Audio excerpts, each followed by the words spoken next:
Wait, what happened? Yeah, I smashed some of the salmon from Eat Right yesterday and the turkey from Eat Right yesterday.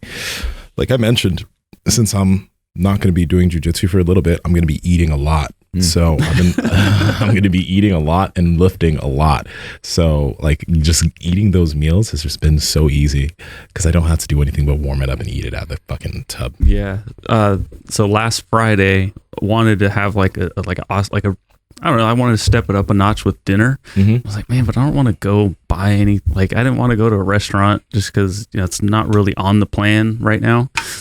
And then so we combined the Eat Right shrimp and the steak with some stir fry. Ooh. Dude, we had it was super legit for dinner. Like, I took a bunch of pictures. I did video that I'll end up posting, but it was I'm not gonna be like, oh, it's 5-star like Michelin whatever restaurant, but it was really fucking good, and I was shocked. And the cool thing is, my wife really likes it. So for working mom, still nursing, she can have like an easy access, ready to go meal out the fridge into the microwave. It's been such a huge time saver and such a huge help for us. Consistency and convenience is like such a huge part of the whole ordeal. People fall off plan when they get hungry and when they don't have good options. You get hungry, you don't have good options, then you kind of have cravings, and then you find yourself eating something that you shouldn't eat. But when you have food that you can microwave in a minute, or I actually usually heat some of their stuff up just in a frying pan just because I just like that a little bit better. But I kind of leave it out of the freezer for a little bit. It defrosts. Throw it in a pan, throw some extra seasoning on there, and boom, it's ready. There you go. 2 minutes, 3 minutes, you're ready to go. Super easy, convenient, no cooking, no cleaning, no shopping, none of that mess. All the meal prep's done for you. Head over to eatrightfoods.com. That's eatrite foods.com. Load up either a week for yourself or a week for yourself and maybe your significant other, so that way you guys can both be on track together.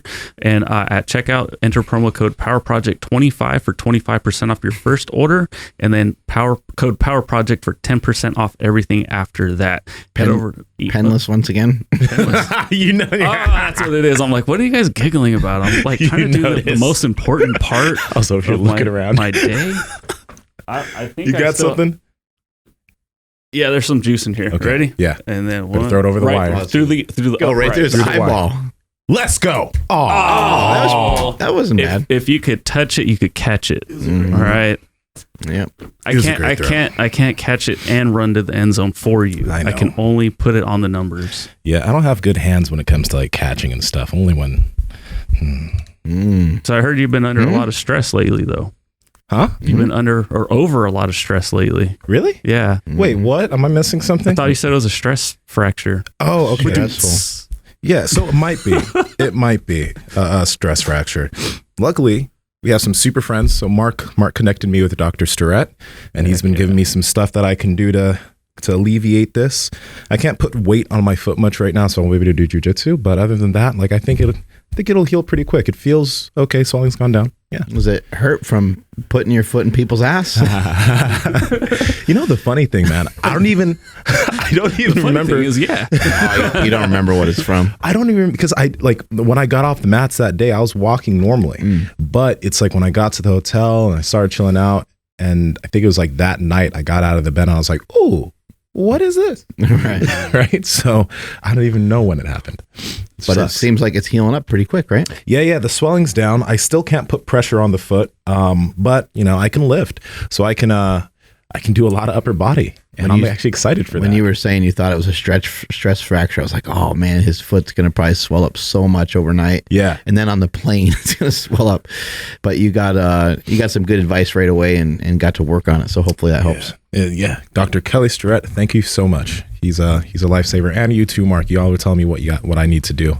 So, I think it's gonna heal up pretty quick, and I should be able to get back to jiu-jitsu hopefully maybe 3-5 weeks. But this is cool because now for the next however many weeks, I'm going to blast my upper body with so much fucking volume. Finally, bro, you guys are gonna see something. You thought I was growing? You thought I was big? Ooh, y'all don't even know. Just you wait.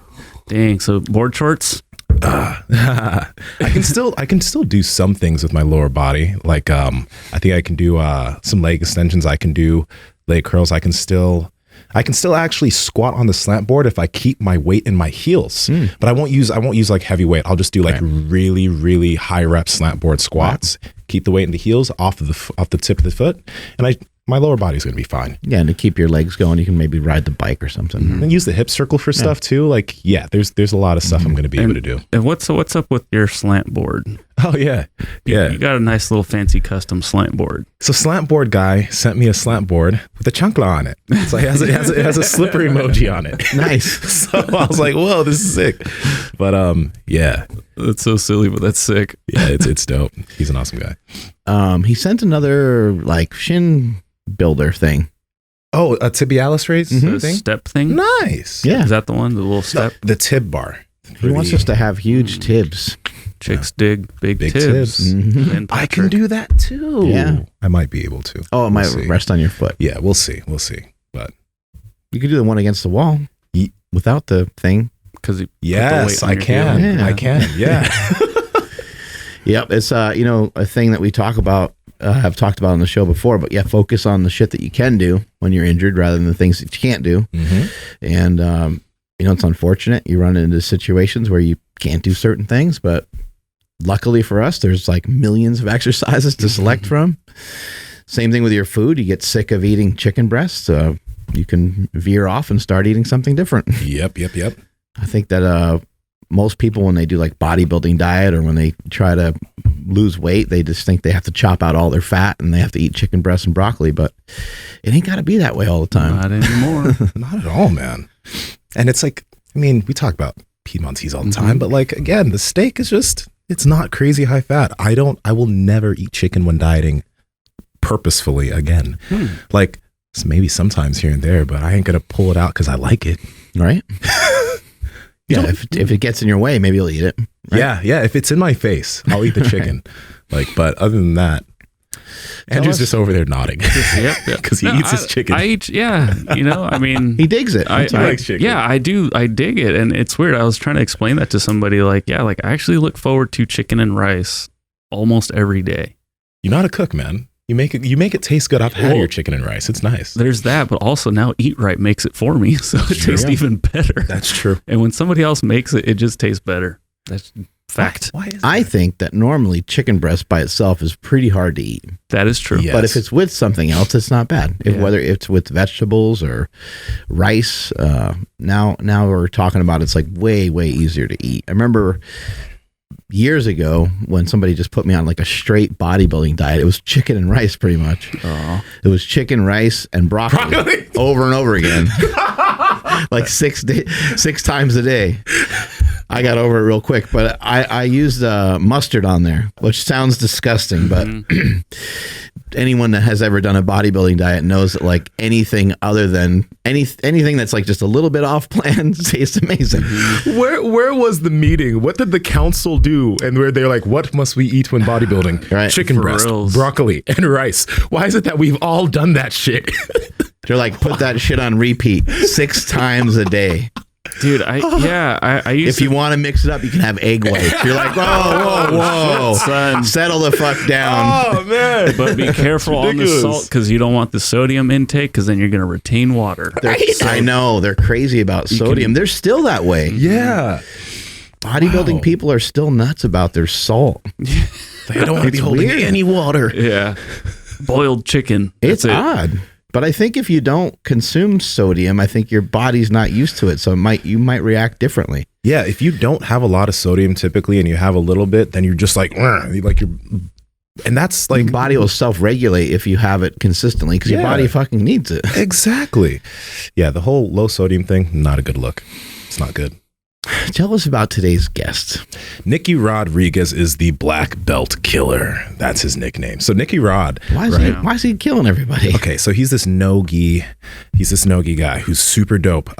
Big as fuck too. He's probably like 240, 245. Is no-gi style of training, is it like newer or no? It's been around. Newer. No-gi's been around. But as you far normally wear a gi, which is like a Yeah, a karate outfit or whatever you want to call it. A bathrobe. Yeah, bathrobe. There you go. Yeah, bathrobe. But Nicky Rod is dope because he came into the scene not that long ago, and he's been wrecking top level no-gi black belts. He does have a wrestling background, but he trains with Danaher, and by Danaher working with him on this stuff, this dude's just you can see how big and jacked he is. Like, what the fuck? Makes no sense.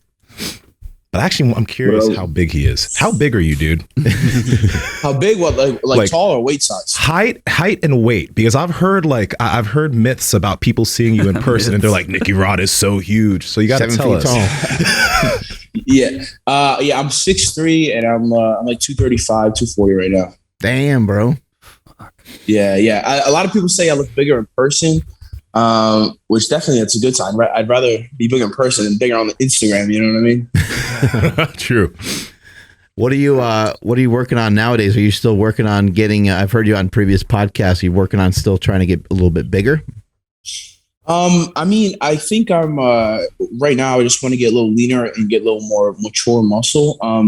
The problem, the internal debate I have is like, how big is too big? To when you start hitting diminishing returns, you know what I mean? Like, I feel like last ADCC, I was like 220, 225, and the biggest I ever was 250. I was kind of pretty thick, no abs or nothing, but I moved good. The athleticism was good at 250, but the cardio wasn't there. Like 30 minutes, I give you a tough 30 minutes, but like after that, you start hitting exhaustion. When I'm right now, I'm about 235, and I feel like my cardio is just as good as it ever was. So I don't know. Maybe a shredded 250 will be just as good cardio as a Nicky Rod with 225, 230 pounds, but it might just take longer to make my body acclimate to something like that. I feel you on the diminished returns, because as a power lifter, that's what I've been doing with my life. And I got all the way up to 330 pounds. So getting up to 270 and 280 and 290 and even 300 worked pretty good. But it got to a certain point where I was like, oh shit, I'm just fat now. Yeah. That was my thing too. I kind of want to look good for camera, but I also want to fill in those t-shirts. You know what I mean? So it's you got to find a good middle ground. All right, so dude, let me ask you this, because obviously you've been doing some sort of grappling from wrestling to jiu-jitsu forever, but how? Because a lot of grapplers struggle with trying to put on mass with all of the grappling that they do, right? Especially when they start in grappling. Me, I was lucky because I started in the bodybuilding and fitness side of things, and then I came into grappling, so I was able to maintain my muscle and maybe build a little bit. But you, did you start off as a lifter, or did you start lifting later in your grappling career? So I started lifting. I'm about 2014, I first picked up the weights and treated it like a job. I started lifting in 2014, but not only that, I started lifting like a bodybuilder, I started eating like a bodybuilder as well. How old were you? And I'm sure you guys, I was 17, started lifting. Okay. Just graduated high school. Yeah. So like in high school, I wrestled. My last wrestling match was in Jersey State tournament. I wrestled at 170. It cut from like maybe 185, 190 to 170, right? So I'm still 6'2", 6'3" at 170. But I felt like I was a lot weaker than the guys in the state tournament. Like, I was wrestling good, I was technical, I was fast. I had really good endurance, but I felt like these guys were stronger and they put more emphasis on the weights. So after my last high school wrestling match, I was like, I'm done losing. Like, I'm going to get as big as possible, because I felt like that was my downfall of strength. Mm-hmm. So watching a bunch of YouTube videos and just kind of taught myself, how to get big. And it was pretty simple. I mean, everybody tells you the answers. You lift a lot of weights. If you lift like the guy you want to look like, and you got to eat like him too. So I think people really undervalue the nutrition part. Like, if you're not eating your body weight in protein or more, you're not going to see the results that you could potentially see. Mm-hmm. And for you, like, how fast did you start seeing the benefits of that as far as your grappling was concerned? Because a big thing I think is that a lot of grapplers are scared of lifting and getting bigger because they're like, I won't have mobility and I won't be able to move well. But obviously watching you, that's not the case. Yeah. I mean, I think if you're doing both, if you're doing jiu-jitsu while you're gaining size, I don't think you're going to have an issue with mobility or flexibility. I mean, granted, everybody's body type is different. Things I can do the normal people just can't do. But I think I don't know.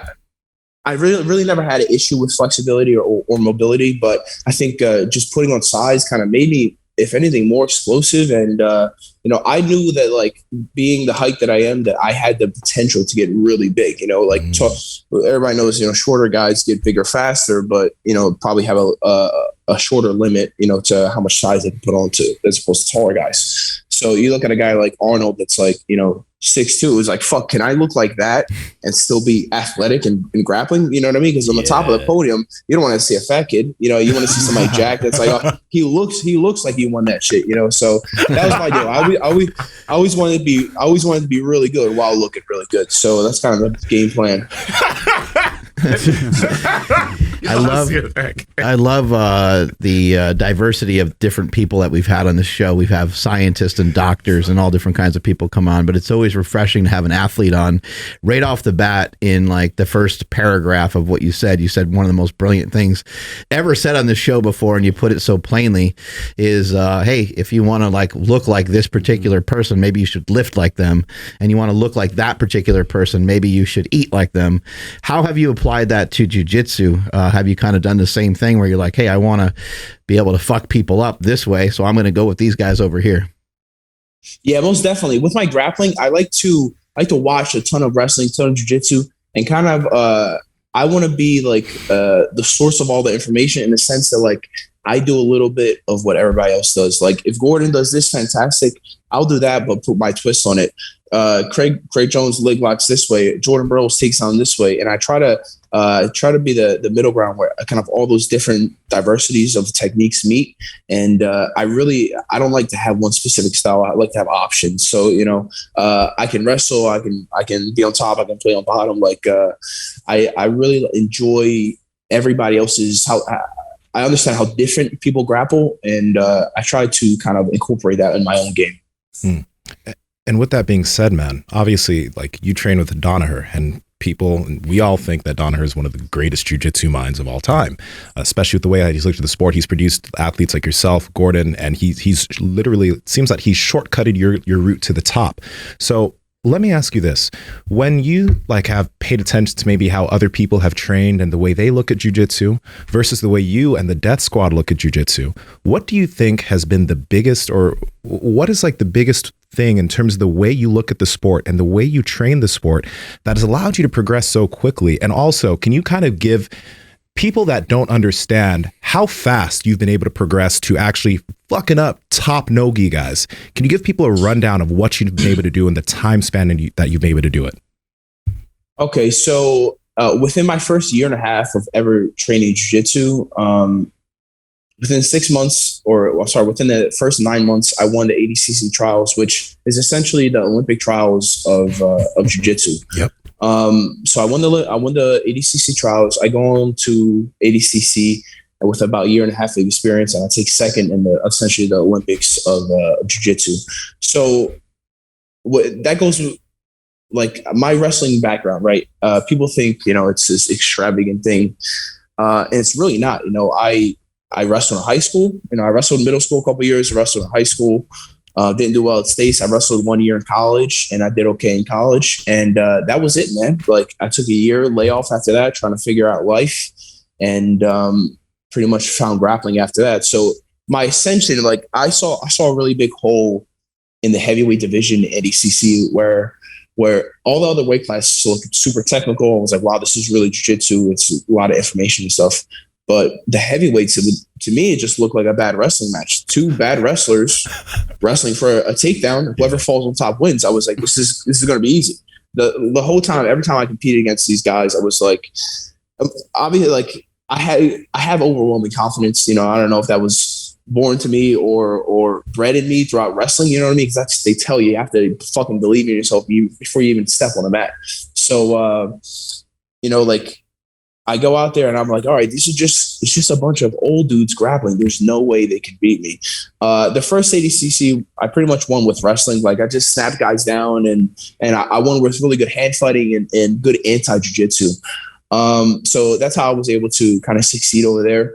Now, what was the real test was the matches after that, because it's like, okay, everybody knows the game plan. Everybody knows you can wrestle, but can you do real jiu-jitsu? So every match after that, it was like my learning process, right? I'm learning with the best team in the world, but like I can't go out and test it on like competition against blue belts or purple belts. Everybody I had was a black belt world champion and that's outstanding black belt. So if I was practicing a guard pass, I can practice it in practice, great. But then on competition, I didn't have any easy matches that I could just like a warm up match. I was just thrown to the dogs immediately. So it's been a learning process, man. I've been having really good matches after that and still learning. Like I think the way we train is so different in the sense that like we have a lot of fun with our training. Yeah, it's a lot of knowledge. Like, we're constantly learning. We'll learn for maybe an hour and a half every day before we go live.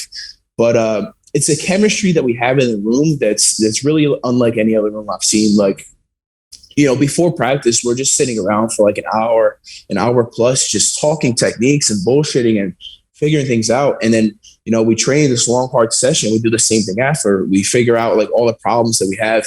And it's really a cohesive unit. Like nobody has the ego where like, yeah, this worked on me, so I'm not going to show them how to get out of it. You know what I mean? Everybody kind of shows you how to get better. So your rounds are harder. If the guy knows what you're gonna do, I mean, it's gonna be a way harder round than the competitor that never seen you before. So I think having tough rounds in practice, having a team that with the equal goal that we all want to be the best in the world, and then obviously having a guy like John that we can get our definite answers for, because a lot of guys in jiu-jitsu don't do a lot of jiu-jitsu. Like it's a lot of jumping around. It's a lot of like, athleticism, kind of make shit up as you go. That's cool. But if you have the superior athlete that also has a superior technique, man, that's really hard to deal with. So that's kind of what we focus on. You said anti-jiu-jitsu, and I find that to be really fascinating because we see this a lot in powerlifting. When people come in and they come from a bodybuilding background, they clean up in powerlifting a lot of times. They come in and kick everyone's ass a lot of times. And it's because of that mentality. It's like anti-powerlifting. It's like not that they're necessarily against powerlifting. It's just that they spend the majority of their time with their focus on something else. Is that kind of what you mean by like anti-jiu-jitsu? Obviously, you're not against jiu-jitsu, but you're utilizing just like whatever techniques you can to win, really. Yeah. So what I meant by anti-jiu-jitsu is kind of like it allowed me to stick to my game plan solely and kind of run away from other people's game plans. So if people tried to engage me in leg locks or closed guard, I got really good in the short time I was practicing at avoiding those things or escaping. Like I made it so I was nearly impossible to sub. I was nearly impossible to hold down or get on top of. So I was like, okay, I can combine this anti-jiu-jitsu with my wrestling, so it'll keep me on top the whole time. I look at the judging criteria for ADCC, and it's like, all right, whoever's attacking more, whoever's more aggressive during the match, if it goes to decision, that guy wins. So I was like, okay, if I can just not get subbed, not get taken down, stay on top of these guys, and just make it look like I'm working, try to do a bunch of knee cuts, cartwheel passes, and really more athletic movements as opposed to technical movements, then I really thought I had a shot at doing well in the tournament, and it worked out, man. I out-athlete a lot of these guys. I outworked them. And, I think the next big test is going to be this next ADCC, because everybody's going to be like, all right, he can wrestle, he can do this, he can do that. So let's see the culmination of that. And I think it's going to be good, man. I've fucking been training hard. Like, jiu-jitsu is weird. Like, it's not like, I guess here at least, like, we don't take days off. Like, I know like a lot of people have rest days, but it's not weird for us to go 70, 80, 90 days in a row, no break at all. So like 7 days a week, I train jiu-jitsu. And 6 to 7 days a week, usually 7, I lift weights as well. And I feel like I'm falling behind if I miss a day. You know what I mean? Like if I'm just like, if it's, I have jiu-jitsu in the morning and I'm sitting on the couch and it's like 7 o'clock, I'm like, I'm just going to sit here and go to fucking sleep, or I'm going to go lift weights and make the most of my day. So that's pretty much my concept. And it's been that concept for a long time. I think that's why I am where I am. Okay, I have a quick question, man, about your game plan when it came to that first ADCC. You were with John at the time, right? Yeah, definitely. Okay, so John, knowing the skill level you had at that point, knowing that this guy's super athletic, he knows escapes. Maybe his jiu-jitsu isn't like peak like some of these black belts, but he knows what to do. Did John set you up with this is the game plan that you're going to do in every single match, or did you just go in with that instinct of I know I can keep these guys at bay here. I know the points. I know how the rules work. I can do that. How did that work? No, John didn't really give me a game plan per se, but he let me know. Like he pretty much, John's really big on boosting your confidence, and he tells you like it is. Like John's not a guy to give you false confidence or lie to you. So like before ADCC, John was like, listen, these guys are bigger than you, but you're faster. They're stronger than you, but you have more endurance. Now, with that said, we already knew what John and I already knew my capabilities. You know, we see what was happening in the practice room, and you know, if you do the math, it really added up to me having a good shot at winning the ADCC. Now, I mean, he didn't really give me a specific game plan, but it just really gives me confidence to attack the game plan I already had. I didn't have enough technique to really get an in-depth game plan. I could pretty much do what I was doing every day in practice and just continue to better that in competition. Now, I mean, the time after that, it's just been nonstop technique. Like, you know, I'm doing all the stuff people don't want to do. I'm pulling guard. I'm doing leg locks. I'm fucking triangles, you know, so it's constant growth. But yeah, for the first ADCC, it was really just, you know, get on top and stay on top. It was that simple. Is it hard to manage lifting with the schedule of jiu-jitsu, and how do you get your food in for the day?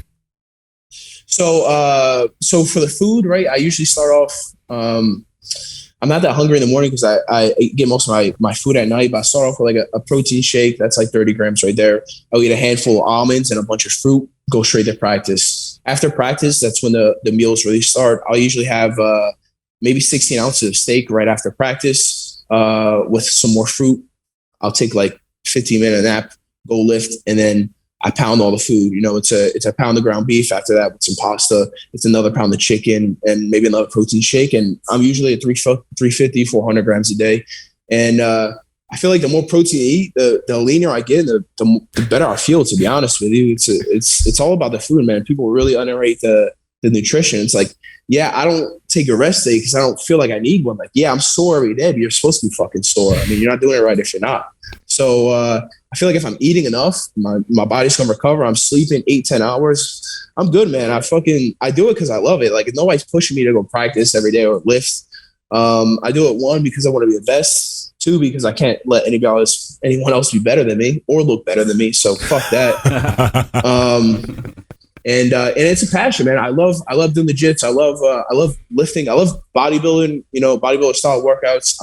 Right now I'm trying some CrossFit stuff, just like switch it up. I learned how to lift off YouTube. So I never really got like a quality squat. I never got like the right technical way to like do a clean or deadlift. I was just doing shit, picking shit up a lot, you know? So, you know, my form's not the greatest, but my biceps are, so that's really nice. I like what you're saying there too, because we have a lot of people that kind of, we think that people like overcomplicate things to a massive degree, especially when it comes to training. I think they think they're going to do some sort of weighted jujitsu move in the gym. And it's like, that's probably not the best application, probably not the best way to train. We'd rather just see you get strong. Like you said, pick stuff up. When you can no longer pick it up, maybe, you know, move on to a different exercise or lighten the weight or find a different rep scheme to follow, things like that. But yeah, we're kind of big believers in like, just go to the gym, build up some muscle, get stronger, and then do your sport. Yeah, I think that's important. Just doing it. People like form's super great. It's important, you know. But if you're not lifting 500 pounds, I mean, you're really worried about form like that. I think people put too much emphasis on being perfect instead of just fucking picking it up. You know what I mean? Like, if you're not doing a weight that's going to hurt you, you shouldn't be really too scared to pick up that weight. You know, Nick, I want to know about this because like you lift almost every day and you do jujitsu every day. But how long did it take you to build up to that type of overall volume, right? The volume of jiu-jitsu, the volume of lifting. Have you been like, because I I see the possibility. I know that one can get there, but it takes time for you to adapt to all of like that stress, right? So or have you been just doing that shit from the start? What'd that look like for you? So it's definitely a mental adjustment, mental change that you have to make that say, okay, I'm just going to accept what I have to do. I'm going to accept this pain. I'm going to accept this extra food that I have to eat. And, when I started lifting in 2014, I told myself, I'm going to do this every day to the rest of my life. Like I never want to go backwards in life. And I feel like lifting weights is a way to keep your life progressing, although it is physical, but it keeps you in that mental state. It's like, all right, I got to get better. You know what I mean? Mm-hmm. So when I started lifting, I was like, I'm going to do this every day, no matter what. So even when I found jiu-jitsu, I still made it. I was like, all right, lifting priority, jiu-jitsu second priority. Because at the time, when I first started jiu-jitsu, it was just like to get leaner, to look better, to be honest with you. I was still like modeling and stuff in New York. So I was like, all right, let's do some jiu-jitsu just to get a little leaner and get in better shape. So pretty much my second week of jiu-jitsu is when I started taking it seriously and started competing and stuff. But all the while I was lifting, man, I just knew when I started training jiu-jitsu that I had to keep lifting. Like I never wanted to get smaller, get a less of a quality physique. So yeah, I just made that mental adjustments. Like you just gotta accept it sometimes. You know what I mean? Like you're gonna have shit in your life that you got to deal with, and some of that is just pushing through a workout every day. So you gotta make it happen. Do you run or do any other form of cardio? And with the wrestling background, I imagine you used to run at some point. Yeah, I used to run a ton. But like I run sometimes. I work out with a trainer like twice a week just to do good cardio stuff. Like he'll blow my lungs out, but I don't run really. I don't enjoy it. It's not good for my knees. I'm not a big fan of it. You're a big guy. Some people like it, but I haven't ran in quite a while. But my form of cardio is usually just jiu-jitsu, man. I'm completely exhausted after jiu-jitsu, so you get some food in me, and we get ready for that next lifting session. Your nutrition is something that I think is like really, really interesting because like you're eating, I imagine that you're not over here trying to count your calories at all because you are burning so much every single day. So I'm like, actually, let me ask you that. Are you counting? And then number two, are you kind of just eating enough just to make sure that every day you wake up and you're like, my body can perform? Like, do you wake up some days if you haven't eaten enough and you're like, ooh, I should have eaten more yesterday? How does that work for you? I would say, yeah, if I don't eat enough, I'll wake up way hungrier and I'll be like maybe a little more sluggish. I don't count calories per se, but I track my protein. So I make sure I get enough protein throughout the day. Bare minimum, I usually do, a gram per pound. If not, 1.5 per pound. But I don't track calories just because I feel like if I eat my protein, everything else kind of falls into place. Like I'll know like, oh, I need some more carbs. I need some more fats and stuff. But I think protein is the way to go, man. Dude, good shit. Yeah, it helps balance everything else out when you eat enough protein. I think it also kind of helps bring down your hunger. For you, do you eat a lot of carbohydrates? Sounds like you have fruit a couple times a day, and then you have like pasta a little bit, just enough, I guess, to give you the energy you need to continue to perform well, right? Yeah, like if I'm hungry, I'll eat, but I really just go for the fruits, and maybe I do some rice and pasta at night. Pretty clean. I try not to get like processed shit too much. Like I'm not a food freak or anything, but I think the less processed your food is, probably the better it is for your body. So more simple things. But yeah, the fruits just I eat it when necessary. So like a bunch right before practice, give me that insulin spike. And then right before my lift, right before and after, I like to, pound some fruit. And then the meals, man, it's just so much fucking food I have to eat. It's definitely part of the job, but it's necessary, man. I've been eating like this, eating like a bodybuilder for like 7 years or so. And it's been nonstop progress, to be honest with you. I'm like 235 now. It's look good, feel good. And we're just going to keep at it, man. I'm curious, man. Okay. Because a lot of people, you do a lot of no-gi, right? And I feel like personally, no-gi has freaked me out because I've seen people get effed up from heel hooks and stuff. And I know when you learn the escapes and all that, it'll be fine for the most part. But I like my knees, right? So I train a lot of gi and I train some no gi, but since you train no gi all the time, you've competed against high level no gi guys. Does that ever get to you in the back of your head, like if a guy holds a heel hook for too long or something like that, or are you just so good at dealing with it and understanding it that you don't feel that you're in that type of danger? I mean, the danger part, it's always there. You know, you could always get your leg, your arm broke, whatever. But I mean, it's not a street fight. You know, the ref's there. You know, so if something happens, the ref's gonna pull them off, and you know, we deal with it after. So that's really not a worry of me. I'm more so thinking like, how can I break this guy? You know, like my goal is to go in there and break this guy's arm, break this guy's leg, put him to sleep. So I never really think about the negative effects. That's part of me just, I guess, just being able to shut it off during, you know, competition and stuff. It's always a risk, you know, but it's fun, man. I like going in there and making somebody quit, you know, like getting your opponent to the point of full exhaustion to where, you know, this thing that they've been doing, you know, 10, 15, 20 years, they're just, they're getting beat by purple belt. And I enjoy it, man. I really do. All right, Nick, you got to tell us what happened, man. Did somebody steal your bike when you were a kid, or someone smash your Nintendo, or what happened, bro? No, man. I just grew up in Jersey wrestling, and I think that kind of attitude, you know, be the hardest worker in the room, be the best guy in the room, and that's always kind of stuck with me. You know, I've had like I always knew my whole life that I was going to be an athlete of some sort. Like I remember working at Home Depot, and I'd just be looking around like, I could kill all of these people, you know, I could beat the shit out of all these guys. Like, why am I here? So I just kind of, I mean, it sounds kind of bad, but it's just kind of carried that mentality. And I'm happy I found the sport that I did when I did, because I really feel like the next 5-10 years of jiu-jitsu, man, it's going to go much more mainstream, and it's going to blow up in a big way. We already have a few grapplers, you know, that are pretty popular. And I think as a whole, as a sport, we're going to blow up. What led you to wrestling in particular? Just you were playing a bunch of different sports, or you know, was it somebody suggested it to you, or how did you come around with wrestling? So I tried a few things, you know, like in elementary school, I tried like baseball, soccer, football was cool for a little bit.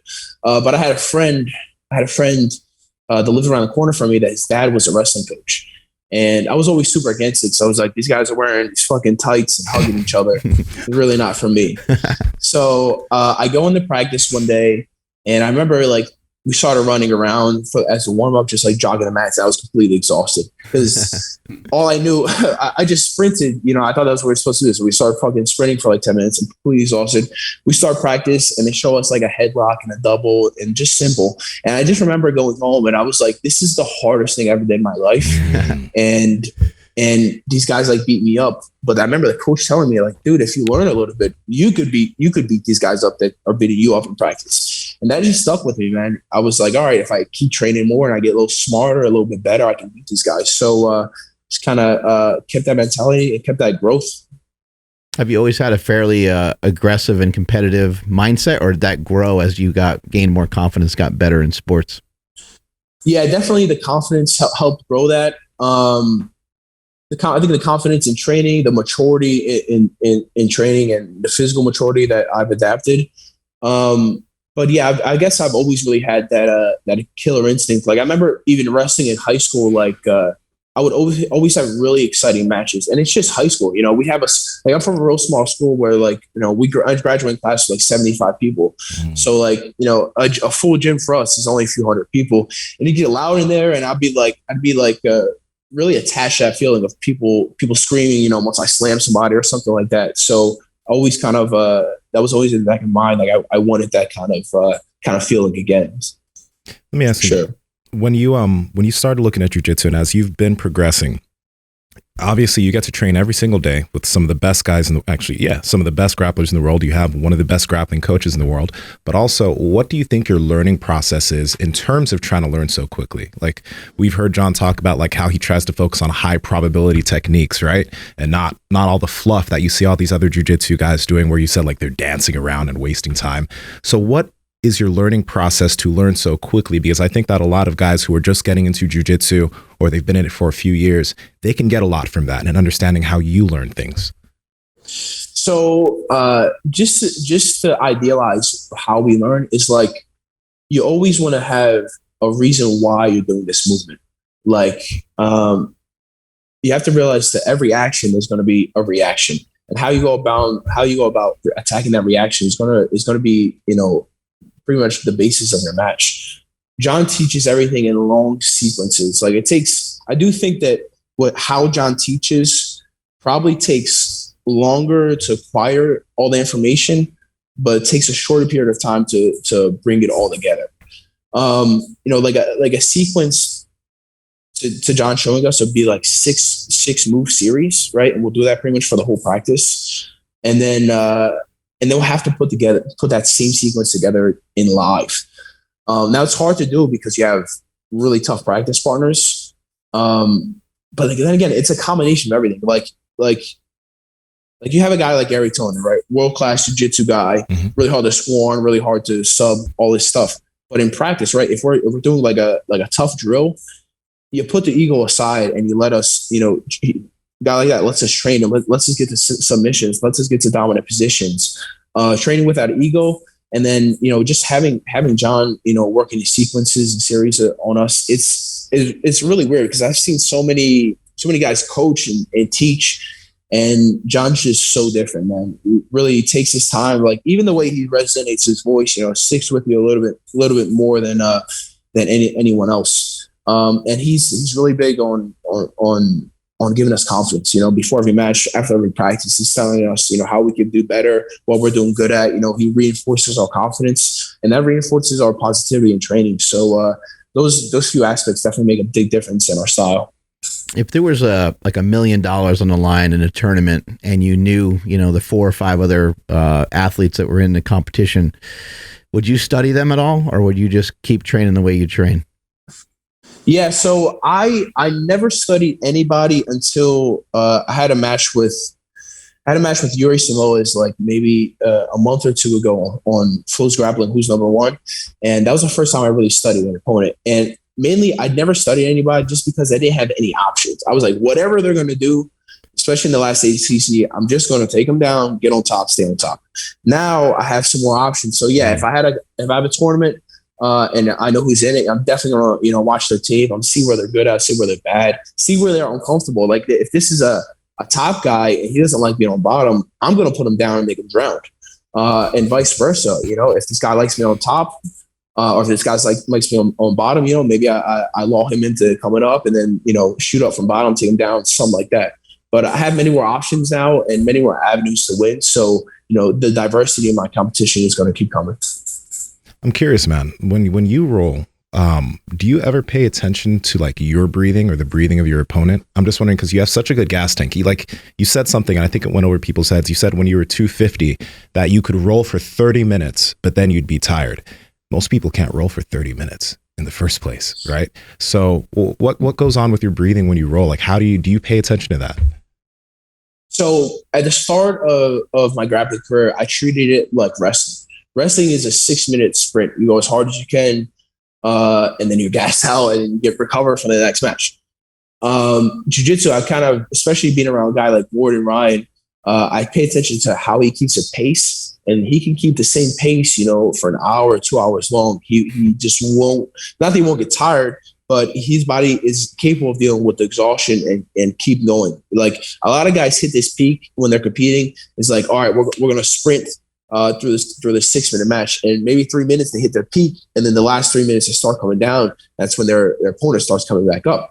And how we do it is we start off, we build to a peak, right? So we start off at an average speed, a speed that we can keep essentially forever. Like in practice, you know, I train with a tempo, with a speed.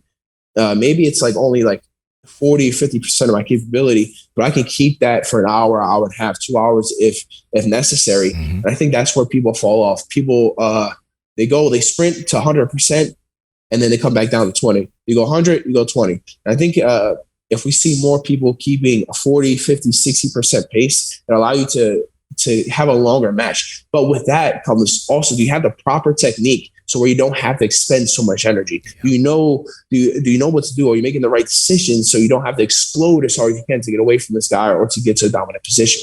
If you always have different options, due to your quality and technique, then you shouldn't have to hit that 100 in competition. That 50%, 60%, you should be able to ride that through the whole comp.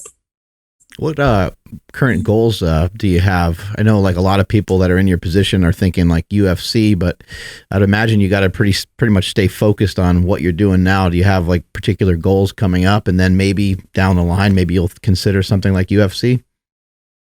Yeah, I think my definite goal is to keep with this grappling stuff. Like I took second ADCC last time it came around, so I want to win ADCC.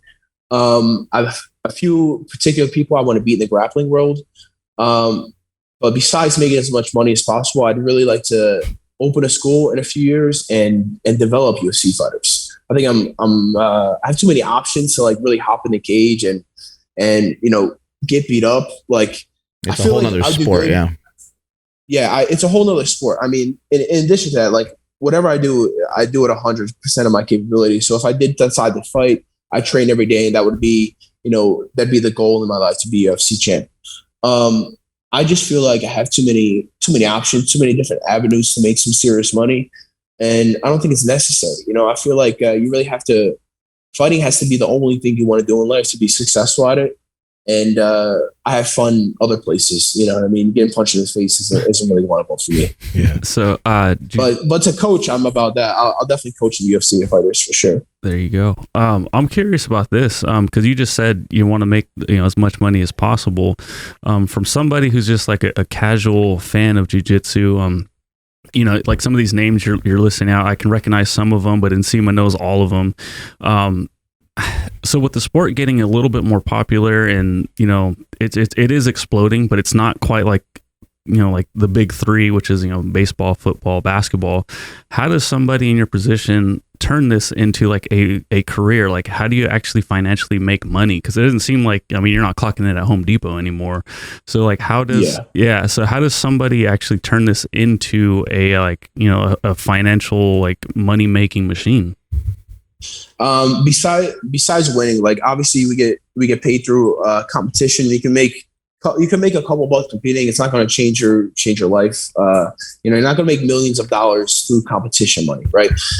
So just like life is, jiu-jitsu is a popularity contest, right? Obviously you have to win, but you have to show people how you're winning. I use the social media outlets. I use Instagram to kind of show people my lifestyle and how I'm growing through there. But I think the way to do it, right? I have this idea for the next ADCC is to vlog the whole thing, because I feel like we never had any grappler, like any high level grappler that was like into vlogging, or really to go backstage and show people, exactly how we deal with it, or with the anxiety, or how we go about competing. Mm-hmm. So I would really like to give people a kind of a backroom look at that. But in the case of making money, you make money through competition, you make money through sponsors, you make money through seminars. Like, you can make couple $100,000 a year, if you're a tough grappler and you're a hard worker. But there's only one guy making millions, that's Gordon, and it's mainly through DVD sales. But I think as the sport grows, we're gonna have many other options to make money. Like we don't even have serious sponsors yet. Like we don't have teams like, or companies like Nike or Adidas sponsoring us yet, so we're still on the path upward for sure. But competition and seminars and shit like that all pay the bills for sure. Let me ask you, man, just from your opinion and like what you've seen, do you think that there's any chance because when I look at gi training, I think gi can be really exciting if you're continuously hunting for submissions and you're not playing the fucking point game, right? But do you think, because no gi has like caught a lot of fire, people like the speed, it's more slippery, right? It's more paced. Do you think that gi is dying, or do you think that it can make it? I don't watch any gi. I never have. I don't even really know any top gi competitors. Like I know like Buchecha was a big gi guy, or Leandro Lowe, but that's it. I think gi has its place. It's the roots of jiu-jitsu. It's the original jiu-jitsu. But I think no gi is more Americanized, more suitable for the eyes of people that don't compete. If you see the guy in a karate suit and there's just two dudes shirtless, fighting it out, you're probably going to watch the two muscular guys that are shirtless. So I think just visually it's more appealing, and it's a faster pace match because most people really don't have a long attention span, and if you don't know what the fuck's going on over there, you're not going to watch it. But if you see, like I said, two big guys, going to war at a fast pace, the match is definitely more you're more prone to watch that for sure. How does somebody that's in jiu-jitsu already, like, what's the best way for them to advance? Do you think it's a good idea to try to go to some different schools, go to seminars? Like what was your experience? And did you just kind of happen to link up with some of the best in the world right off the bat? Or what's your advice to somebody that's in it already and trying just to be, trying to get good quickly the way you did?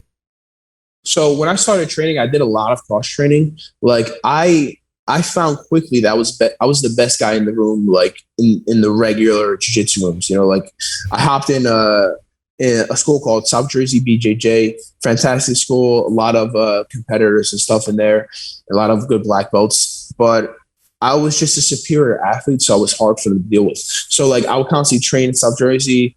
I trained at a place called Grindhouse and another place called Ricardo Almeida's BJJ. So I would cross train a lot, and I'd pretty much try to find where I wasn't the best guy in the room. So I think that's what a lot of people do. It's too comfortable. You're too comfortable being the alpha in the room, being the best guy. Like oh, I want to get off bottom, no problem. I just get up, stand up real quick, no problem. You don't have that guy fucking holding you down for 20 minutes. So I think you have to find a room where you're not the best guy, and you're at a lack of knowledge in that room as well. So that's pretty much what I tried, what I was searching for until I found John Danaher and DDS. I started training with John maybe like 3 months into training jiu-jitsu. Started training with him like a couple times a week, and then come ADCC, it was pretty much every day. Let me ask you this. You seem to have an ego in a good way. You don't have like when people say, oh, you got an ego, they're usually like trying to put somebody down. But you seem to have like a strong ego as far as like your competitive mindset, et cetera, right? Now, when that comes to your training in jiu-jitsu, you mentioned Gary Tonin, and I heard on a podcast how like sometimes he'll just like let people get to him in really bad positions to see if he can actually escape it, and sometimes he'll get tapped. How does your ego show itself in the training room? Like if you get tapped by somebody like Gordon, or if are you able to kind of back that out when you're sparring to do things like Gary Tonin, or is there still something there when you're sparring?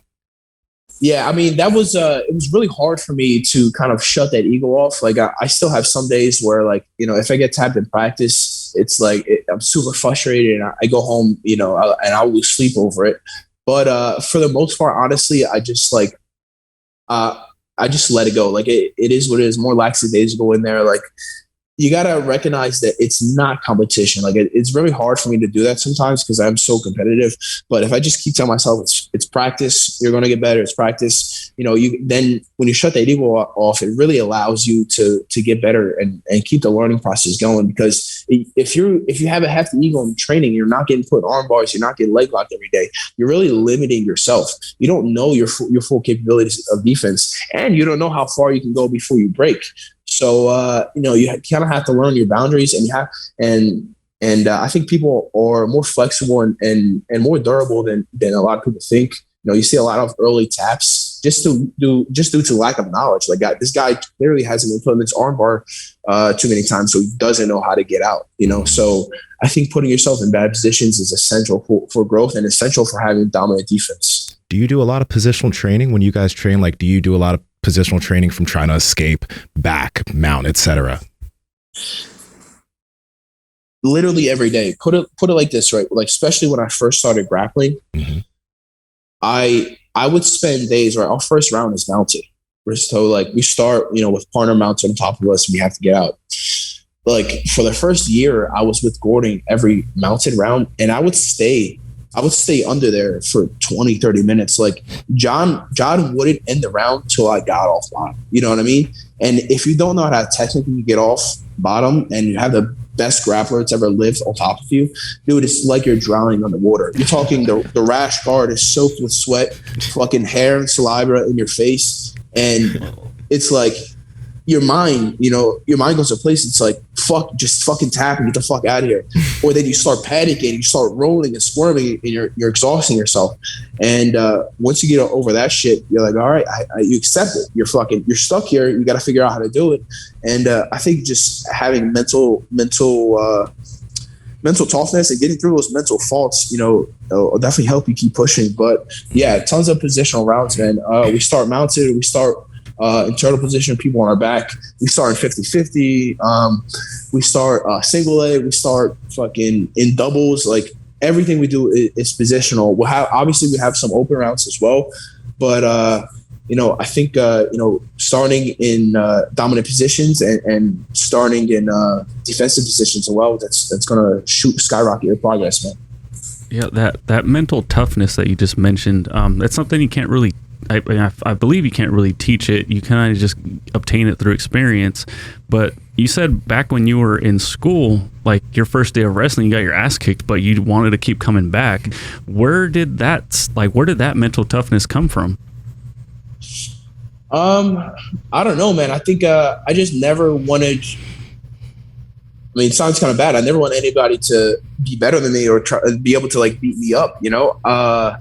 I thought wrestling in my mind was essentially the closest thing you get to a fight, as opposed to being in an actual fight. You're clubbing each other, you're taking shots and trying to hold you down, shit like that. So to me, wrestling was a fight, and I treated it that way. I never wanted to lose a fight, and I went into practice every day like that, and constantly having coaches to tell you, push the pace, go harder, be the hardest worker, and keep it going, man. That's I've always been around that, so I think I just kind of grew up with that mentality. My parents are super supportive too. They would constantly want me to be better, so definitely drove me to just do more and try harder, man. Yeah, this is an interesting question, but because you were always I'm assuming you were kind of bigger than all the other kids too. Did you feel that because you were the big kid, you couldn't let anybody beat you up, and you kind of felt like maybe you had like a target on your back, so you're like, no, before they get me, I'm gonna go get those motherfuckers first? I don't think I felt like that. I think I just there's just something about the sport of wrestling just taking somebody down. Like there's a point in a match where your opponent hits full exhaustion and you can feel them quit. And I remember feeling that a couple times in high school and practice and in college. And it's like you that's all you want. Like you just want to break this guy. You're like, it's just because I'm a natural competitor, you know what I mean? But to feel somebody that worked so hard for this one moment, to feel them give up, and essentially you're driving the car now. It's a weird feeling, and I always just was really attracted to breaking people, like mentally breaking people. I even in like high school, like I just remember, like I just want to get this guy so tired that he fucking quits. And I may not be the most technical guy, but I'll get you fucking tired and I'll make you quit. That happened more times than not. Being competitive in powerlifting, I trained at one of the strongest gyms ever, Westside Barbell in Columbus, Ohio.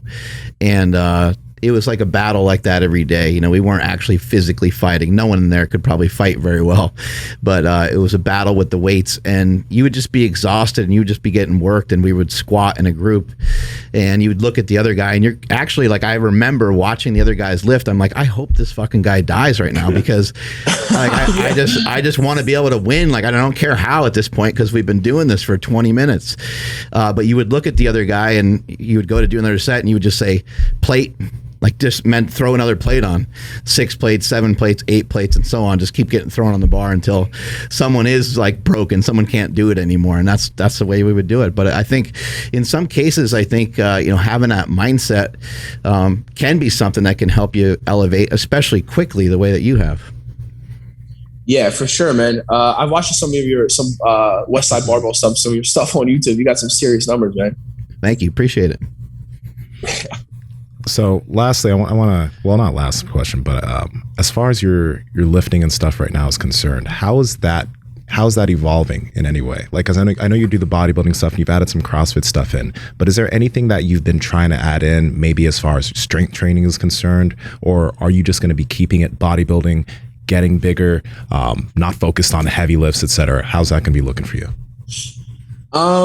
Yeah, I mean, I just, I really focus on the diversity of my training, I was never a big powerlifter guy just because I've always saw the worst of powerlifters. Like I've always seen guys get injured and shit like that, just, not doing it properly. So they never attracted me.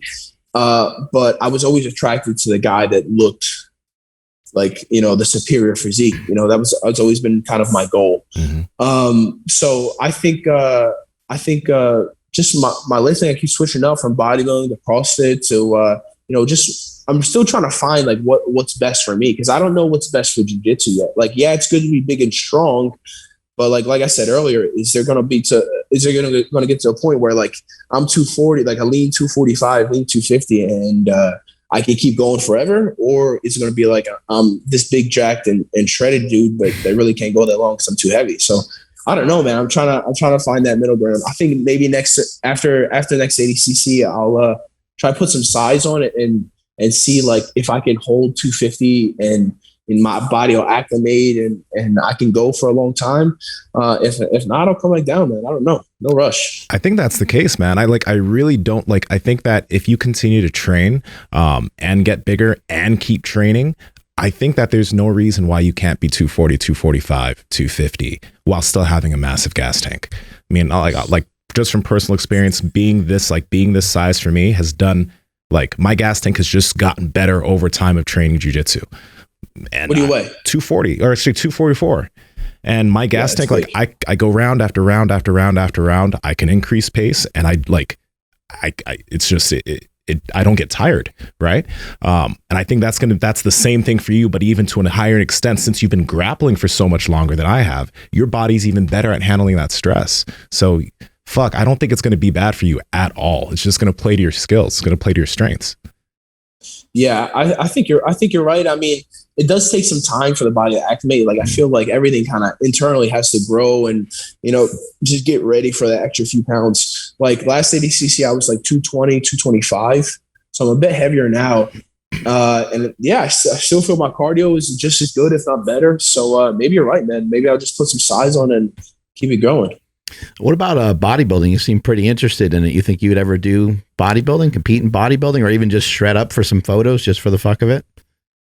I mean, I'll get shredded for photos, but those guys are crazy going on stage. They are super, super lean. I mean, I like my food. Like the good thing about like burning so many calories in jiu-jitsu is like, yeah, if I want to eat fucking ice cream, I go eat some ice cream, So like, I don't have to be super strict with the diet, but to be on stage, I'd rather watch. That looks like a lot of work focused over here. You know what I mean? Who knows what the future holds? But I definitely have respect for the.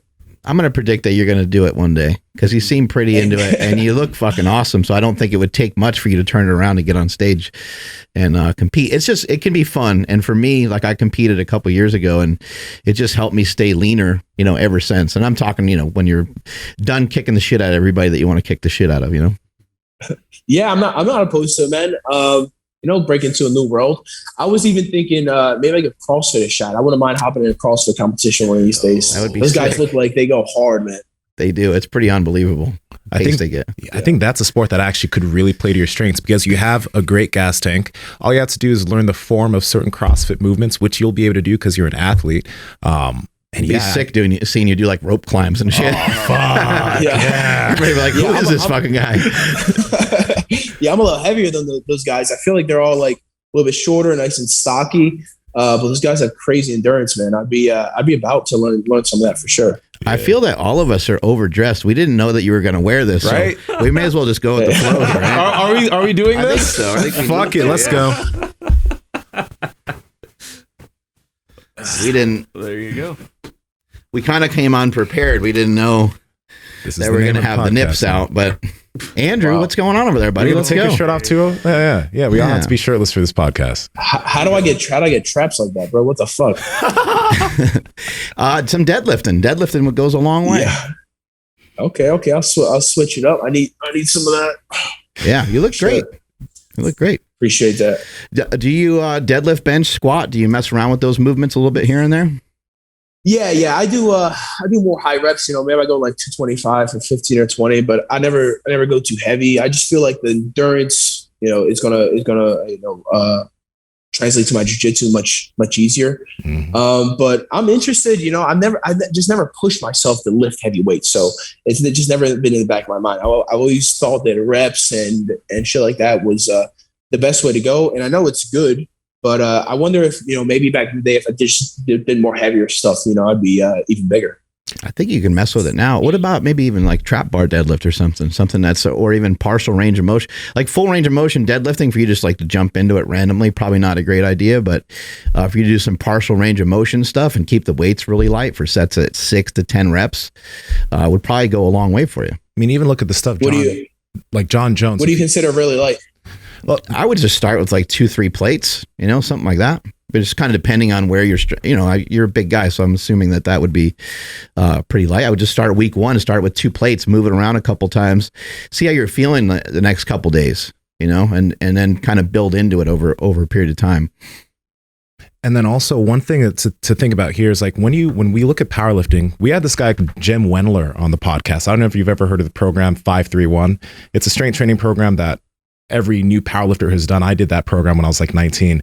But when you think about lifting heavy, people think about like, 1 rep max is doing 2 reps and it fries you, right?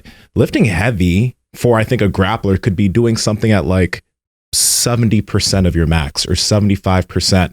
And maybe at the like, if you do a set of 5, you could have done 3 more reps, but you stopped at 5. That is going to be heavy. That's going to help you gain strength. You don't have to be lifting 2-3 reps and almost failing to get stronger. That's just dangerous. You don't need to be doing any of that. The sick part is you haven't done a lot of it, so you would get even bigger. Oh, fuck. That'd be crazy, bro. Like that'd actually be really fucking crazy. Get you to 270. Dude, if I had 270, I'd definitely have breathing problems. We'll have a CPAP when you're on the mat, Yeah. Yeah. But no. But yeah, dude, I think because since the way you train, you've done a lot of bodybuilding stuff. I noticed this for myself too, because when I started training, I started lifting at 13 and I did all bodybuilding work. But when I was like 19, 20, that's when I started lifting and doing a little bit of strength training. And that strength training, it's like my physique went from here and I just gained a different type of, gained a different type of strength by getting stronger. And now I don't do a lot of crazy heavy lifting. I see guys like you lift like that. And it seems like they have a really high maturity in the muscle. Like, just seems like it's more dense, and that's kind of the look I'm going for. So maybe you guys are right, man. Maybe I'll put some fucking size on and keep it growing, man. Yeah, and it doesn't have to be dangerous at all. It doesn't have to be too crazy heavy, but you would destroy, bro. You are destroying, but you're gonna like get that next level, which would be so dope to see. You got time for anything else? Like, do you play video games, or you have any other type of hobbies or anything like that? Or I imagine you're at jiu-jitsu all the time and training all the time, so maybe you don't have a ton of time for stuff. Yeah, I play some Warzone at nighttime, but really just jits and lift every day. But again, like that is kind of my hobby, you know what I mean? So I do what I want to do every day, So I have fun, man. I fucking train with my friends. I lift weights all the time. The beach is right around the corner. We're here in Puerto Rico, so it's good life out here, man, for sure. How has that transition been? Because you guys were in New York, we were training over at Henzo's, and I don't know, have you guys been in? Has it been up to a year? You've been in Puerto Rico now, or how long's it been? About 6-7 months we've been here, and honestly, we just do the same shit that we did in New York. Yeah, we train every day, we lift. We just do it in a sunny island. It's the same thing. It's fun for us, man. Food's good here. It's nice weather. No complaints. We have a good life here for sure. Wow. It seems like you're pretty like relaxed when it comes to like your social media. It seems like you don't take it too serious. It seems like you're fired up and excited and sometimes inflammatory with some of the other competitors and things like that. So it seems like you have a good time with it. But how do you deal with some of the negativity that comes around here and there? Do you just kind of totally ignore it? Do you like your partner? I think he goes after people. do you kind of go that mentality? Like, I don't know. How do you handle some of that? Some of the negative stuff, I either if it's like foul, I'll just delete it, or if it's negative, if people are answering, I'll just like let them argue it out. I don't really respond to negative stuff. I just don't care, to be honest. I mean, somebody's opinion is not going to really affect me much. You know what I mean? You don't know it all. Yeah, exactly. You're on my page looking at me, so I think I'm winning. Right. Have you seen anything negative, like as far as, because like I've noticed even at a certain point that I had to kind of back off in terms of how much attention I paid to social media because I was using it so much for work and shit. Have there been any negative repercussions of having to use social media so much for yourself, or has it just been chill for you? No, I mean, social media has been chill. I mean, I always knew, like, when I started social media, what it was. I was like, it's a fucking popularity contest. The more followers you have, the more money you're worth. I mean, that's kind of as simply as I was able to break it down, you know. And I knew, like, what in whatever field I was going to go into, like, having a decent following on social media would benefit me. It just so happens that it's grappling. I think people put too much emphasis on how other people feel and, like, they react to their negativity and stuff. And that can kind of cause, some internal anxiety that's just really not necessary. I mean, I got a good life, and if somebody doesn't like me, I mean, I really don't care. I mean, I don't have much to like to not like either. I mean, like what you see on Instagram, I keep it pretty real. I mean, I don't do any like it's me on there. You know what I mean? And I think it goes to show, like, people think I look bigger in person because I'm not fucking photoshopping my pictures. You know, I'm not doing these weird videos where I look big. It's just it is what it is. Yeah. So, I mean, you seem very level-headed. So the negative side is not going to affect you. But do you ever, I don't know, find like and you also don't need motivation, so that's not at all what I'm getting at. But do you, you guys taking pictures? But do you find any, like, is there somebody out there on Instagram or just YouTube or whatever that kind of gets you hyped up, that makes you, because I look at guys like you, Mark and Nsima, and like I'll feel like I have a really, really good productive day. Like I had a good training session, got a lot of work done, and then I see what these guys do and yourself, and then I'm like, I'm a lazy piece of shit. Is there anybody that kind of makes you feel that way, that gets you a little bit more hyped up to go even harder? Yeah, I mean, honestly, I go online, I go on YouTube, and I watch guys like Mark. I got to watch guys like Bradley Martin and other influencers like that, just to, if I'm just watching somebody do something that I like, I want to do it. So, like, if I'm exhausted after practice, I'm eating food and I'm resting and I'm like, fuck, I really don't want to lift, I'll go watch, maybe one of Mark's videos or something. Or, fuck, dude, I'll just go do it. You know what I mean? Just go knock it out. And I feel like people just put too much time on contemplation, and really just got to go out there and put the fucking work in and eat the food and get it done, man. So yeah, I think social media and things like YouTube and stuff is a great way to kind of boost your motivation. If you're feeling down that day, you go watch a back day video and you're like, fuck, I'm gonna go get my back pumped today. You know what I mean? So things like that definitely help me push through the groggy days for sure. And with training with some of the, like, you train with Gordon, Craig, Gary, you train with some of the best grapplers in the world and an amazing coach. When you're looking at now your competition and you see like the type of competition you're going to be seeing at ADCC, are there any guys that you really pay attention to, or do you just like focus on like the technique and stuff of the guys around you? So, I mean, like, I watch some of my competitors just to see what they're doing wrong. But in terms of learning, I honestly only watch my team. Guys like, Gordon Ryan, Craig Jones, Gary Tonin. Like, I really only watch my team because I do think they're the best grapplers on the planet. And I think their movements, because not only I'm training with them, but more so because a guy like Gary Tonin, I strive to move like that, to be as athletic and elusive and as technical as Gary. So I watch a guy like that and see how I can make those movements my movements. So I think for the average grappler, like if you're just looking to learn a little bit, like on YouTube and stuff, find somebody that moves the way you move or moves the way that you want to move. And if you can even emulate that a little bit, then you'll have tremendous benefits in practice and in competition. Thank you so much for your time today. Where can people find you, and where can people find out more information about you? Yeah, so you guys can check me out on Instagram at NickyRod247 and on YouTube at NickyRod All Access. And that's it, man. I appreciate you guys having me. Thank you so much. We appreciate your time today, man. Have a great rest of your day. See you later, man. Thank you. Thank you. Peace. Dude. What a beast. He's a fucking beast, man. And I think the dopest thing at the beginning of the episode when he talked about like the way he lifted and his nutrition, I'm just like, those concepts are so on point. I know, they're great. So on point, like you don't have to complicate it. Too simple. It was awesome. And what he said there at the end is something I've shared with people forever is if you're powerlifting and you want to, you're trying to improve your lifts, find someone that looks a little bit similar to you, that has a little bit similar style. You'll be able to adopt like all the other styles at some other point. But, if you're 5'6" and you're working on your deadlift, it can be helpful to look at someone who's 6'8" and deadlifting, but it's going to be more productive to look at someone that has a similar body. Like maybe you find someone that's really good at the squat and they really suck at the deadlift like you do, or vice versa. It's important to kind of line that up in the beginning and mimic those people first, and then you'll be able to figure things out maybe in some other ways at some other point. He's convinced me that everyone's been telling me that I need to train more no-gi, but just like that conversation, I'm like, I gotta train more no-gi. It's necessary. I mean, it's only gonna. Sorry, actually, I don't know anything about it, but I would imagine the speed is gonna kind of help slow down no-gi even more for you. Does that make sense? Wait, what?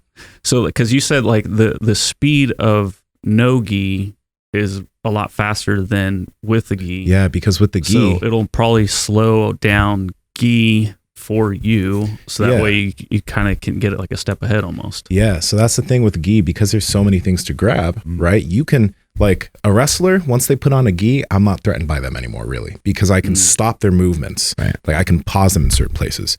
But no gi, like it's underhooks, it's head snaps, it's like all like it's slippery, and there's a lot of like, even like the way I play gi, where I like playing guard a lot, it's not as effective in no gi. So I think it will probably plug a lot of holes too that I may have in the gi. Maybe with a gi on, there's more controllable variables. There's more controllable variables, and also there's more weird possibilities in terms of positions. Okay, because all the positions that you can get in no gi, you can do in gi, but not all the positions that you can do in gi, you can't do all those positions in no gi because you don't have the grips, right? I was gonna ask, is as simple as like gi has handles, no gi doesn't? Yeah, no gi has like there's almost less moves in no gi. So there are less overall moves in no gi. That doesn't mean it's easier or anything. No. That just means like there are less. It might make it harder even. Yeah. And I mean, athleticism plays more of a role in no gi. If you're more of an athletic person, if you have more of an athletic build, that plays to your strength in no gi. In gi, it does help, but because there are all those things, a smaller guy in the gi can still really, really mess somebody up because they have all these things to like climb all over your body. There's a good example of this. I have this guy that used to train over at Casio's. His name's Este. He's a rooster weight, so he's like 130. But when I used to roll with him, when I was a white belt, he was here, he'd legitimately be crawling all over my body, and his whole body would like engulf my arm because he was so tiny, and it would be difficult rolling with him because he could just like, he was like a little spider monkey. Yeah. He'd like be on my back and I'd be like this trying to get him off. Right.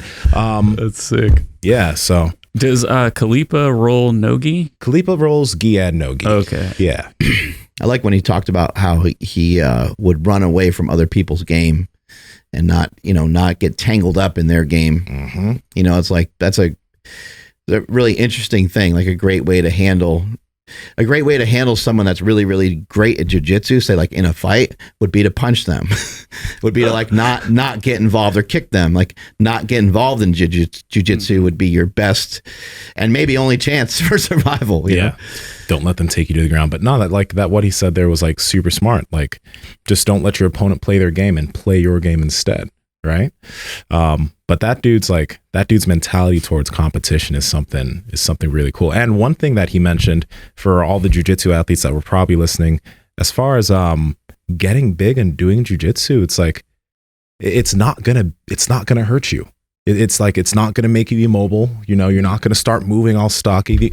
The only times where you see big guys and they can't move is when lifting is the only thing that they do. Right. Or they came in with a background and they were already tight. Right. Yeah, I was gonna say they like, if somebody like myself came in still lifted but try to do jiu-jitsu, it's like, oh, I can't blame the lifting. It's because I've just had a fucked up back for over a decade now. So I would imagine that definitely plays a role in it, but that's something that just needs to get addressed elsewhere. It's neither jiu-jitsu or lifting's fault. So I could see that being an issue.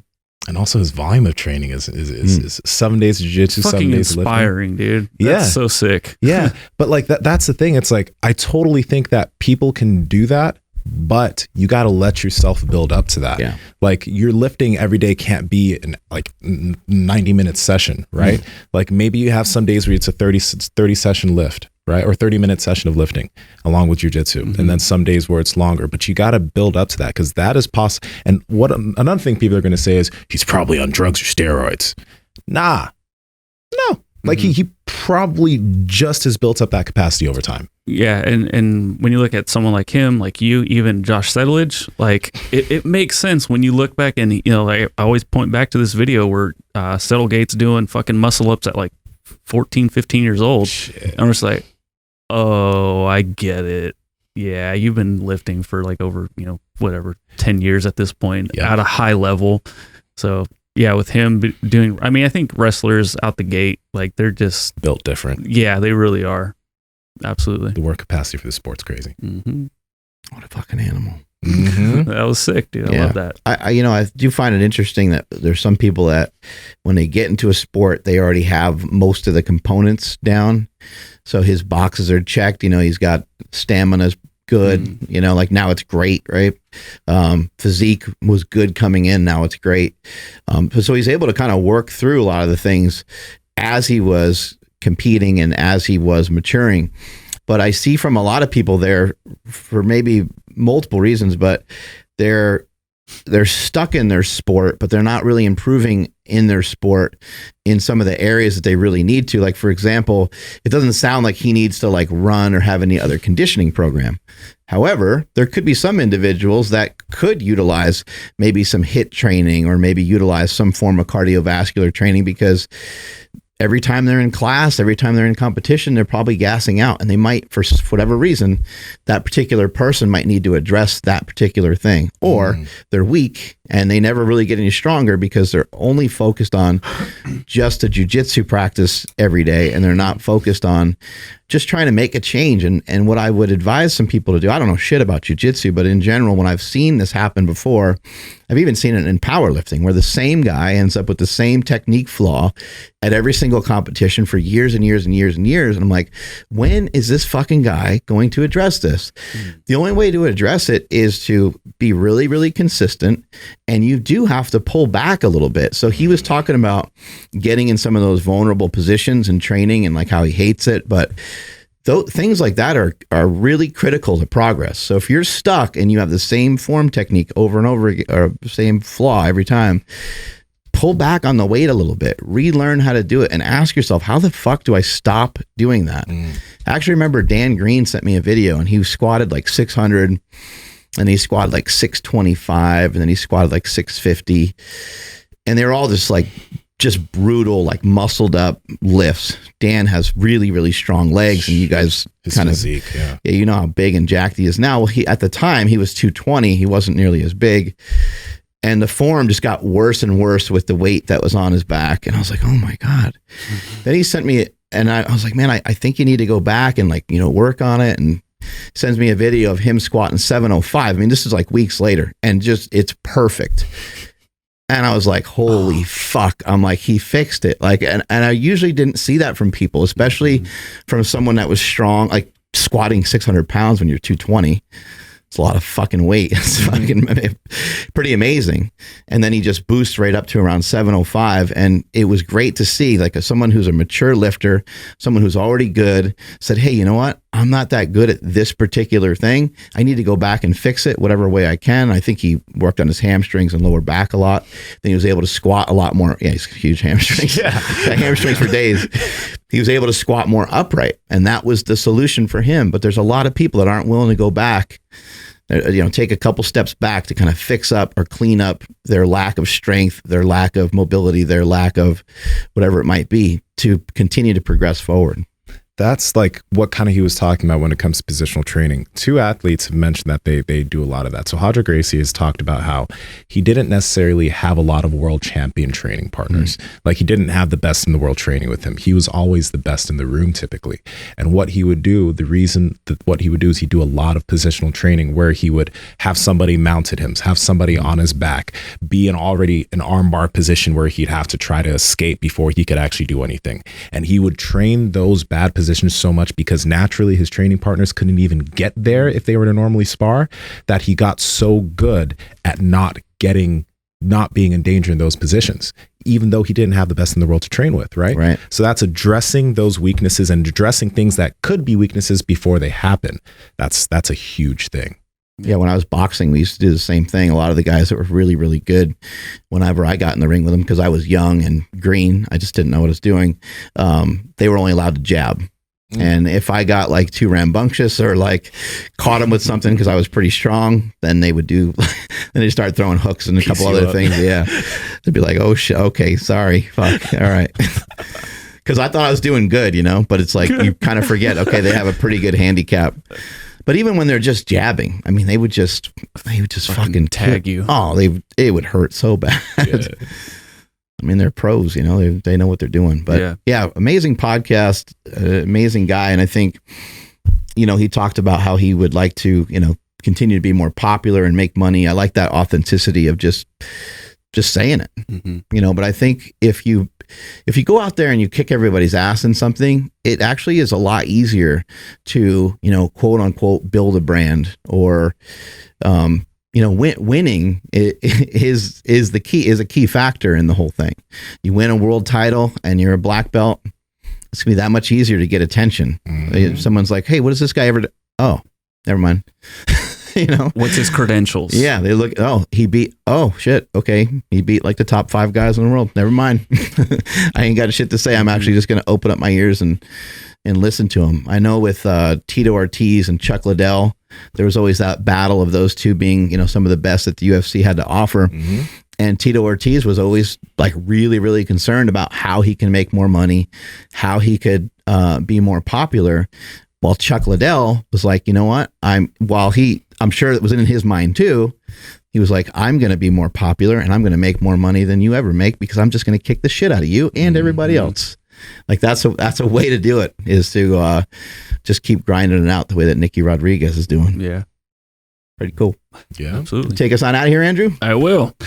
Huge shout out and thank you to Eat Right Foods for making sure that we all stay jacked to where the 3 of us are confident enough to go ahead and pop the shirts off. Yeah. So that's at eatrightfoods.com. Eat RITE foods.com. Promo code PowerProject25 at checkout. Links down in the description, YouTube description, as well as podcast show notes. Please make sure you're following the podcast at Mark Bell's Power Project on Instagram, at MB Power Project on TikTok and Twitter. My Instagram and Twitter is at I am Andrew Z, at the Andrew Z on TikTok. Nsima, where are you at? Guys, thank you for all the ratings on iTunes, because like we are literally in the top 10 all fitness podcasts. Actually, I think we were ranked number like 5 or something a few days ago in top fitness.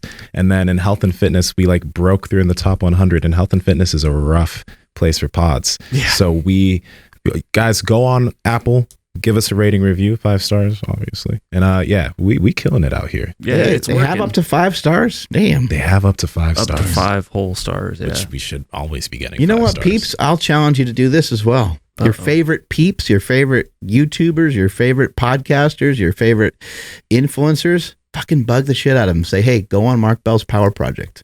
Yes, actually. Yeah, bother him. Say, hey, all you got to do is hit us up. Hit up Andrew. What's your... At I am Andrew Z. All right, there you go. I'm at Mark Smelly Bell on TikTok, Twitter, and Instagram. Strength is never a weakness. Weakness never strength. Catch you guys later. Bye.